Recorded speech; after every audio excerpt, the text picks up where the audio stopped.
สอบเลยครับสอบครับเรื่องต่อขอเตรียมตัวเตรียมมือมีอยู่สองทีมผู้ชายกับผู้หญิงจะรู้ว่าคนชนะผู้หญิงหรือผู้ชายพร้อมนะเตรียมตัว1 2 3ไปเรื่อยๆเรื่อยๆเรื่อยๆเรื่อยๆไปเรื่อยๆเรื่อยๆเรื่อยๆผู้ได้ลงจากตู้นะจากตู้3ดูหน้าตาตู้นะครับ2 1จากตู้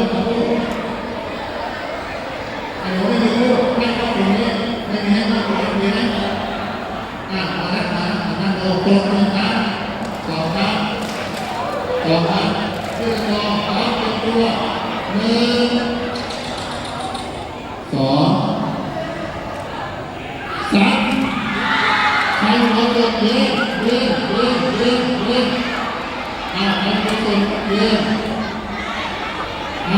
ไปเรียนว่าครับ